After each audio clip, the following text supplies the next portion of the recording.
여러분 안녕히 주무셨습니까? 참 좋은 아침입니다. 우리 2017년 3월 24일 금요일 말씀으로 드리는 오늘의 번제 함께 합니다.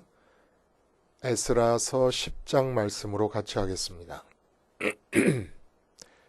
6절부터 오늘은 또 명단이 끼어 있어서 굉장히 길어 44절까지 이어집니다. 우리는 6절부터 12절까지만 같이 읽겠습니다. 시작. 이에 에스라가 하나님의 성전 앞에서 일어나 엘리야십의 아들 여호하난의 방으로 들어가니라.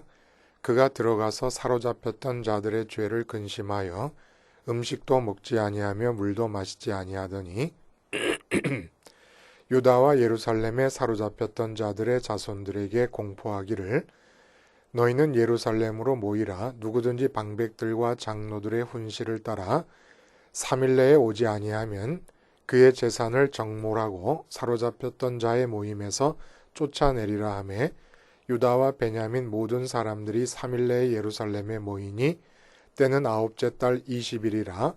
무리가 하나님의 성전 앞 광장에 앉아서 이 일과 큰 비 때문에 떨고 있더니 제사장 에스라가 일어나 그들에게 이르되 너희가 범죄하여 이방 여자를 아내로 삼아 이스라엘의 죄를 더하게 하였으니 이제 너희 조상들의 하나님 앞에서 죄를 자복하고 그의 뜻대로 행하여 그 지방 사람들과 이방 여인을 끊어버리라 하니 모든 회중이 큰 소리로 대답하여 이르되 당신의 말씀대로 우리가 마땅히 행할 것이니이다.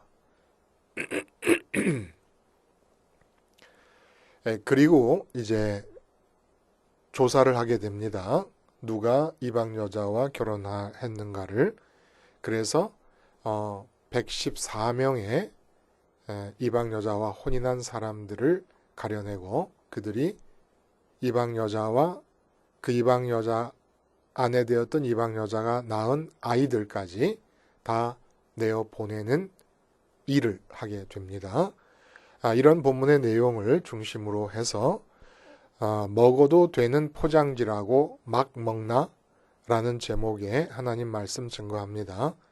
먹어도 되는 포장지라고 막 먹나?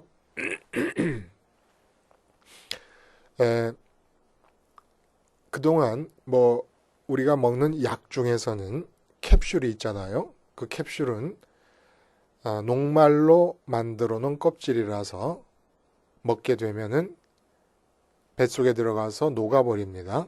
그러면 이제 그 녹말 성분의 캡슐 안에 들어있던 약 분말가루의 약이 퍼져 나오면서 약 기운이 온몸에 퍼지게 되지요. 근데 이게 이제 약뿐만 아니라 식품에 관련된 포장지에도 탄수화물 성분, 녹말 성분의 포장지를 사용했었습니다.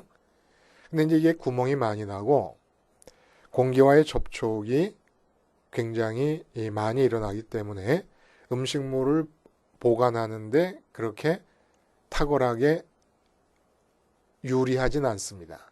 그래서 고민 끝에 미국의 농무부라는 곳이 있나 봐요.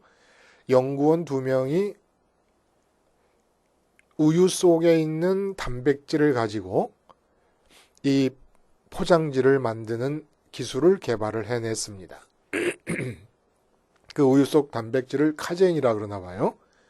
그래서 지금 제품 단계에 있는데 예를 들어 막대 치즈 같은 거 있잖아요. 그러면 그 막대 치즈를 포장을 해야 될 거 아닙니까? 포장을 하게 되면은 그냥 그 포장지째로 먹을 수가 있다는 겁니다. 그리고 심지어는 이 키제인으로 만들어질 이 포장지는 스프레이도 가능해가지고 치즈 하나를 개별 포장을 한다. 이 슬라이스 치즈도 개별 포장을 한 그런 개별적으로 포장을 해가지고 묶음으로 묶어서 파는 경우가 있지 않습니까? 그런 경우는 슬라이스 치즈를 스프레이로 다 뿌려버리면 먹을 수 있는 우유 속 단백질 성분인 키제인으로 되어 있는 포장지로 포장이 된다는 겁니다. 그러면 그 채로 먹으면 된다는 거예요. 이때 물론 내용물의 맛이 변하지 않도록 다른 맛이 첨가되지 않도록 잘 해야 되겠지요.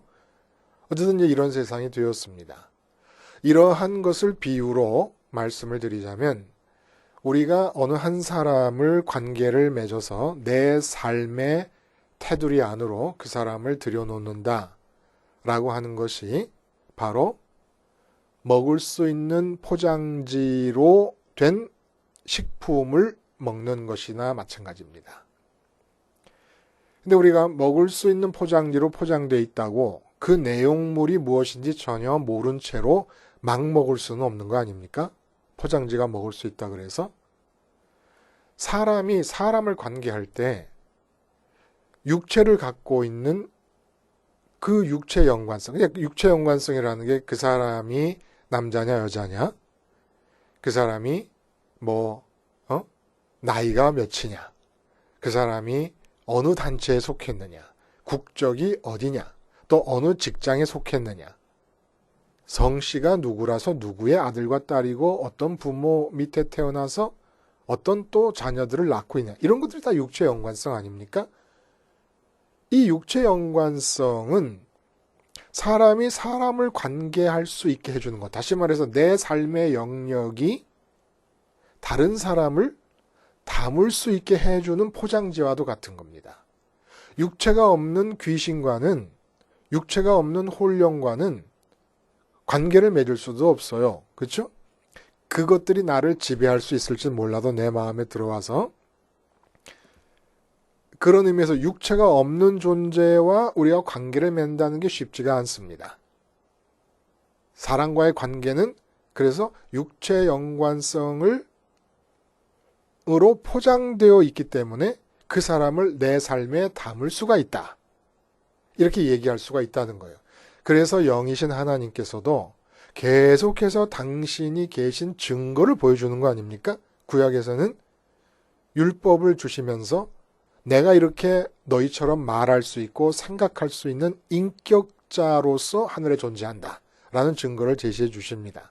또 주님이 이 땅에 오셔서 말씀이 육신이 되신 분으로서 하늘 아버지를 본 것과 같은 효과를 내도록, 주님을 보면은 같은 효과를 내도록 메시아적인 그런 어떤 속성을 가지고 이 땅에 태어나셨던 거 아닙니까? 그래서 어쨌든 육체 연관성이라는 것이 포장지가 되어서 관계를 맺게 되면은 내 삶이 그 사람을 먹는 것과 같아요. 근데 이제 문제는 겉으로 보고 이 사람의 명함 정도 보고 이 사람과 좀 사귀면 도움이 되겠구나 해서 내 삶 안에 들여놨을 때 그 육체 연관성이라고 하는 내 삶이 먹어도 되는 그 포장지 안에 들어있는 내용물이 문제라는 겁니다. 그 사람의 인격적 특성이 있어요. 그리고 그 사람이 이미 맺고 있는 수많은 관계가 있습니다. 이것들이 내 삶 안으로 다 들어와 버리는 거예요. 그리고 그 육체 연관성이라고 하는 것은 그 사람의 육체, 겉으로 보이는 인상이라든지 그 사람의 명함 정도에 새겨져 있는 그런 육체 연관성의 껍질이 벗겨지고 나면은 그 사람의 인격적 특성이나 그 사람이 이미 맺고 있었던 관계들이 내 삶 안에서 퍼져나오기 시작하는데 그게 독이 되겠느냐 약이 되겠느냐 하는 겁니다. 여러분, 엄두꺼비가 산란 때가 되면 그동안 무서워서 피해 다니던 뱀을 찾아갑니다. 그리고 뱀에게 일부러 먹혀버려요. 그리고 온몸에서 독을 뿜어댑니다. 뱀 안에 들어가서 독을 뿜어대니까 삼켜진 채로 독을 뿜어대니까 뱀이 그만 죽고 말지요. 그러면 산란된 알에서 깨어난 이 두꺼비 새끼들이 그 뱀의 시체와 어미의 시체를 먹고 자란다는 겁니다. 진짜 그런지 안 그런지 모르겠어요. 근데 하여간 그런 얘기가 전해 오고 있지 않습니까? 이런 것처럼 엄두꺼비를 삼켰다가 그 독으로 죽어버리잖아요. 이런 경우가 발생할 수 있다는 겁니다. 사람 관계에서도. 제가 아는 어느 집사님은 남편이 돈을 잘 벌었어요. 근데 그 집사님과 결혼한 그 남편, 그분도 이제 장로님이 되셨습니다. 집사님하고 달랑 그 한 사람하고만 결혼한 게 아니에요. 그 집사님이 들어오실 때 그 여자 집사님, 아내가 되신 여자 집사님이라는 육체 연관성 안에는 친정 오빠라는 관계가 있어서 같이 들어왔습니다. 근데 남편이 벌어다 준 모든 돈을 친정 오빠가 어디다 투자한다 그러고 무슨 사업을 하는데 같이 하자 그래서 남편 모르게 돈을 다 갖다 바쳤는데 10년 동안 번 돈이 다 날아가 버렸습니다. 그런 경우 실제 제가 아는 집에서 일어난 일입니다. 그리고 그 집사님은 어디로 도망가 버렸습니다. 지금도 못 찾았어요. 자식 셋 놔두고. 그런 경우가 있어요. 예? 그리고 이런 관계는 나라에 대한 관계에서도 일어나요. 자, 우리가 대통령을 뽑습니다. 그렇죠? 근데 대통령을 뽑아두면 그 대통령이라는 자리가 대한민국 백성 전체에 영향을 미칠 수 있는 자리예요. 그렇기 때문에 그 대통령이라는 육체 연관성 안에 무엇이 들어있는지 우리가 잘 모르는데 대통령으로 뽑아놨을 경우에 그 사람이 갖고 있는 내용물들이 나라 전체, 대통령이라는 자리가 그렇게 영향력을 미칠 수 있는 자리이기 때문에 나라 전체에 미치고 맙니다. 그래서 역대 대통령들 보면 그 아들들, 형제들, 대통령의 형제들, 이런 사람들이 호가호위하면서 나라의 돈들을 빼먹거나 부정을 하고 부패를 합니다. 박근혜 대통령을 51.6%라는 절대 다수가 지지를 해서 대통령 자리에 세워놨어요. 근데 40년 동안이나 최순실이라는 아줌마하고 정신적으로, 물질적으로 절대 불가분의 의존 관계에 있었습니다. 그러니까 박근혜 대통령이라는 사람을 대통령 자리에 올려놨더니 그 육체 연관성 안에 들어있던 내용물 중에 최순실이라는 사람이 들어있었는데 그 사람이 대통령 자리를 이용해서 온 나라에 영향력을 미쳐버리고 맙니다. 이런 거라는 거예요. 이 무섭지요. 그리고 인류 역사상 가장 광활한 제국을 형성했던, 가장 광활한 판도의 제국을 형성했던 징기스칸의 몽골이 정말 좁쌀할 만한 티베트라는 나라를 점령했을 때 그 티베트의 라마 불교가 그 대제국의 중심부인 몽골의 궁성과 귀족 사회를 점령해버립니다. 이게 사람은 그래서 사람 개인이든 단체든 내가 그 단체나 사람을 내 삶의 영역 안으로 끌어들여오면은 먹는 거거든요. 내 삶이 그를 먹는 것이고 그 단체를 먹는 겁니다. 그럼 반드시 그 단체나 그 사람 안에 들어있던 내용물들이 퍼져나오게 되어 있다는 거예요.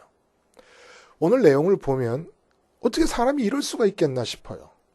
자, 이방인들과 결혼했는데 그 명단을 살펴봤더니 114명 정도밖에 안 돼요. 그 중에서 제사장이 18명, 레위인이 10명, 일반 백성이 86명입니다. 5만 명 정도, 1차 포로귀환 때 5만 명 정도가 와가지고 114명이 이방 여자와 결혼했으면 뭐 자식들을 셋, 넷씩 낳았다 해도 그게 몇 명 되겠습니까? 다른 사람들도 자식을 낳았으니까 5만 명이 뭐 6만 명이 됐을 수도 있고 7만 명, 10만 명이 됐을 수도 있지 않습니까? 더 많이 늘을 수도 있어요. 왜냐하면 80년이 지난 뒤니까. 근데 이제 와가지고 이 이방 여자들과 이방 여자인 아내가 난 아이들까지 다 내보내기로 결정을 하는 겁니다. 너무나 반인륜적이지 않느냐라는 생각이 들지 않습니까? 그래서 학자들 간에는 이 유대주의라는 거 있잖아요. 유대주의라고 하는 것의 특성이 아주 엄격한 율법주의와 배타적인 민족주의가 특성입니다. 근데 이런 배타적인 민족주의와 엄격한 율법주의를 내용으로 하는 유대주의가 에스라로부터 시작되지 않았는가라고 하는 비판을 하는 학자들도 있습니다. 그런 말 듣게 생기지 않았습니까? 지금 상황 자체가. 그 아내와 자식들을 내보내면 어떡하겠다는 거예요. 잘 타일러가지고 너도 예수 믿자 이렇게 했어야 되는 건데. 근데 114명 정도면은 특히 제사장들 같은 경우에 이 숫자가 제사장의 숫자가 한 14명 정도밖에 안 되는 걸로 이 세 보면은 그렇게 나와 있는 걸로 아는데 제가 적어 왔는데 18명. 제사장이 18명, 레위인과 성전에서 노래한 자리 10명, 일반 백성이 86명, 114명. 요거밖에 안 됐는데 이게 문제가 크다는 거예요. 이방 여자 하나를 데려오면 똑같은 사람이니까, 똑같은 인격자니까. 그러니까 그 육체 연관성으로 보자면 내 삶이 그 여자를 들여놓을 수 있어요. 말이 통하고, 그리고 자식을 낳으면 자기 자식 사랑할 줄 알고, 남편 위해서 밥하고 빨래할 줄 알고, 집안에 문제가 생기면 걱정할 줄 알고, 똑같은 인격자니까 얼마든지 가능하지 않겠습니까? 근데 이방 여자가 들어오면 육체 연관성이라고 하는 그 녹말 포장지가 녹아서 없어지게 되면 그의 인격성이 나오고 그가 이미 맺고 있는 관계들이 퍼져서 나오게 되는데 그 인격성과 그 관계, 그것이 이방의 문화가 같이 들어오고 이방의 우상 종교라든지 이방 나라의 가치관, 세계관들이 같이 들어와서 퍼져나간다는 겁니다. 그리고 처갓집에서 무슨 일이 있으면 같이 왕래를 하고 그럴 때 그 처 아내 한 사람이 맺은 모든 관계의 요소에 있는 사람들마다 다 이방 문화에 젖어 있는 사람들입니다.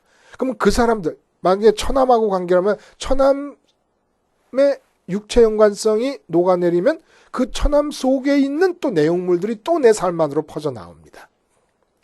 마치 아까 그 예를 든 그 장로님 삶 안에서 그 아내와 관계 맺고 있는 처남이 장로님의 돈을 다 딴 데다 몰래 갖다 버리다시피 한 것과 마찬가지로 그러한 영향력이 삶 안에 주어지게 된다는 거예요. 그렇게 생각하면 유대 사회 안에 114명의 이방 여자가 들어왔어요. 그리고 자식을 낳고 기릅니다. 그러면 그 114명, 제사장 18명, 레위인 10명, 일반 백성 86명이 유대 사회 안에서 맺고 있는 관계가 있을 거 아닙니까? 그럼 그 유대 사회 안에서 114명이 맺고 있는 관계를 다 따지면 연결이 안 될 사람이 한 사람도 없는 거예요. 근데 그 관계가 통로가 돼가지고 이방 여자 114명이 들어올 때 그 이방 여자라고 하는 포장지 안에 들어있던 내용물들이 114명이 맺고 있는 수백, 수천의 관계의 통로를 통해서 다 퍼져나가 버린다는 겁니다. 결국 그 결과가 성전은 그렇게 천신만고 끝에 지어놓고는 성전은 등 뒤로 돌려놓고 나 몰라라 하고 이방 문화에 젖어서 살게 된 이유가 되었던 겁니다. 114명이 적은 것이 아니지요. 자, 그러면 이런 질문이 생겨요. 그러면 이제 내가 어떻게 사랑관계를 할 것이냐. 응? 그래서 믿지 않는 자들과 멍에를 같이 매지 말라라고 하는 사도 바울의 말씀도 있지 않습니까? 그럼 어떻게 해야 될 것이냐. 그럼 사도 바울 자신은 왜 이방 세계로 전도를 하러 나갔느냐는 겁니다. 이방 세계라는 건 그 당시로는 기독교인이 한 명도 없는 세상으로 가는 거예요. 복음을 받아들인 사람이 한 명도 없는 세상으로 가는 겁니다. 혼자서. 도대체 어떻게 인간관계를 해야 됩니까? 에스라가 배타적 유대주의의 창시자가 아닙니다. 그 아내와 이방인 아내가 낳은 자식들까지 살려낼 수 있기 위해서는 내보내야 됩니다. 내보내고 남편이자 아빠인 사람이 성전으로 등을 돌려서 성전 생활화를 집중적으로 해내야 됩니다. 그래서 그 삶 안에 이방의 모든 문화를 내용물로 갖고 있는 포장지인 육체 연관성을 갖고 있는 이 아내가 들어와서 삶 안에서 계속해서 퍼뜨리고 있는 독을 끊어내려면 끊어내야 된다는 거예요. 그리고 그 여자에 의해서 길러진 아이들입니다. 끊어내고 아빠가 완전히 성전 생활화를 통해서 마음 가득히 하나님을 찾아내야 됩니다. 하나님으로 충만하게 해야 된다는 거예요. 자, 이렇게 되면 우리 두 개의 하늘이라 그랬잖아요. 성전을 생활화하든지 성전의 의미를 완성시킨 십자가를 생활화할 때 우리는 이 땅에서 사람이 만나질 때 그 사람이 마음에 들어오려고 할 때마다 그 사람이 들어와 있는 마음 상태를 죽여버립니다. 그래서 예수님께서 그렇게 우리에게 애틋한 가족들을 향해서는 처자와 부모와 형제와 자매를 미워하지 아니하면 나의 제자가 되지 못하리라. 그렇게 얘기하시고 그러면서 뭐라 그러세요? 사람의 원수가 제 집안 식구리라. 이렇게 얘기합니다. 왜냐하면 집안 식구라도 육체 연관성 때문에 내 삶 안으로 들여놓지만 그 육체 연관성이라는 녹말 껍질이 녹아내리면 아내나 남편이나 자식들 속에 담겨져 있던 이 세상이 흘러들어오게 되어 있습니다. 그러니까 미워하라는 거예요. 반대로 애틋한 식구들은 원수라고 얘기하시면서 미워하라 그러시고 진짜 내게 원수들이 있지 않습니까? 그 원수는 또 사랑하라 그러십니다. 이게 다 뭐예요? 어쨌든 내가 마음으로 붙잡고 있는 대상이 이 세상 사람이면 안 된다는 거예요. 원수를 미워하는 것도 붙잡고 있는 거 아닙니까? 그러니까 붙잡고 있는 원수를 내몰래면 사랑하라 그러시고 또 가족들은 사랑해서 붙잡고 있어요. 사랑하는 가족들을 내몰라 그러면 미워하라 그러시고 결국 가족을 미워하고 원수를 사랑하는 길이 십자가에서 죽는 길 아닙니까? 그래서 자기 십자가를 지고 따라다니라 그랬는데 내가 져야 될 십자가를 주님이 지셨으니까 주님이 지신 십자가가 내 십자가 아닙니까? 그래서 주님의 십자가를 지고 다니고 주님의 십자가에서 주님과 함께 죽는 거예요. 이렇게 죽어서 내 마음이 하늘에 계신 하나님께로 올라가서 하나님으로 만족하고 이 땅에서는 하나님의 마음이 내려와서 당신의 뜻을 펼쳐나갈 때 인간관계가 하나님에 의해서 주도된다는 거예요. 어떻게 되냐? 내가 어느 회사를 들어갔다. 그러면 내가 철저하게 십자가 생활화를 통해서 내 마음은 회사에 가 있을 내 마음은 하나님께 보내고 대신 하나님의 마음이 직장에 있는 나에게로 내려왔습니다. 그러면 직장에 있는 사람이라고 다 친한 사람이 아니잖아요? 그 가운데 하나님께서 하나님이 들어있는 하나님과의 관계가 내용물로 들어있는 나를 먹게 할 사람들을 선택하시는 겁니다. 나를 육체 연관성만 보고 저 사람 인상이 참 좋아. 저 사람 가만히 보니까 정직한 것 같아. 이래서 호감을 갖고 나를 자기 삶으로 끌어들인 사람이 있을 때 나를 먹었을 때 이 껍데기 육체의 껍데기가 그 사람 속에서 녹아 없어지면 내가 맺고 있는 하나님의 관계가 그 사람 안에서 보여지고 깨달아지고 나타나기 시작한다는 겁니다. 하나님께서 관계를 맺어 가시는 하나님이 주도. 그래서 어떤 장로님한테 그런 고백 들은 적이 있어요. 말씀을 계속 들으시는 장로님인데 말씀을 들으면서 복음을 생활화하는 삶을 살다 보니까 3년이 걸렸는데 내가 목사님을 통해 말씀을 듣기 전에 맺었던 모든 인간관계가 다 끊어지더라는 거야. 사회적인 인간관계죠. 아내나 딸이나 뭐 아들이나 이런 인간관계야 죽을 때까지 가는 거지만은 사회적으로 맺었던 인간, 뭐 골프 치는 친구들, 뭐 고등학교 동창들, 뭐 이런 식으로 사회적인 모임의 모든 관계들이 다 끊어져 나가더라는 겁니다. 그리고 완전히 새로운 관계가 맺어지는데 하나님을 그렇게 찾는 사람들, 심지어는 교회 안에서조차도 말을 많이 하게 되는 사람들이 그렇게 같은 식으로 하나님만을 찾으려고 하는 사람들과 얘기가 되더라는 거예요. 그렇다고 해서 이러한 삶이 이루어지는 것이 굉장히 중요한 거거든요. 삶의 전환이 이루어지는 거예요. 그러니까 말이 통하지 않는 거예요. 말이 통하지 않아요. 그러니까 다 끊게 되죠. 그러면 우리는 끊은 채로 하나님 찾는 사람들끼리만 모여 사느냐? 아니라는 겁니다. 사도 바울이 이방 세계로 전도를 나간 것처럼 그리고 예수님이 이 땅에 오셨을 때 예수님 말고는 하나님을 예수님처럼 믿는 사람은 아무도 없었습니다. 온통 다 이방 세계나 마찬가지예요. 그러나 예수님께서 뭐라 그러십니까? 베드로, 고백하는 베드로에게 아버지께서 가르쳐주지 않으셨더라면 네가 알 수 없었으리라. 아버지께서 내게 오도록 이끌지 않으면 내게 올 자가 없느니라. 이런 말씀 하시지 않습니까? 마찬가지로 우리는 열심히 십자가를 생활하며 마음은 하늘로 보내고 대신 하나님의 마음이 땅에 내려와서 두 개의 하늘을 하늘과 땅에서 얻기 위해 주력하다 보면 그렇게 관계를 맺고 두 개의 하늘과 관계를 맺으면서 살아가고 있는 나를 먹을 자들을 하나님께서 선별해서 내 앞에 나타나시게 하시고 관계를 맺게 하신다는 겁니다.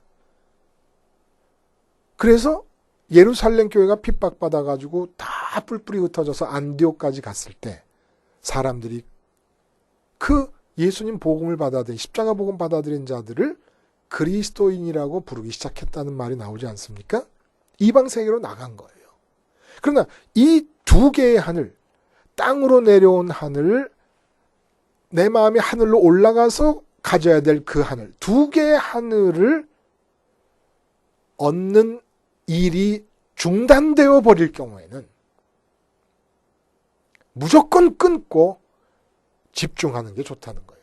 이 두 개의 하늘 얻는 삶이 지속되고 있는 동안에는 하나님께서 선별하셔서 우리로 하여금 관계를 맺게 하시고 나를 먹게 하시는 자들을 우리 앞에 보내주실 것입니다. 기도하시겠습니다.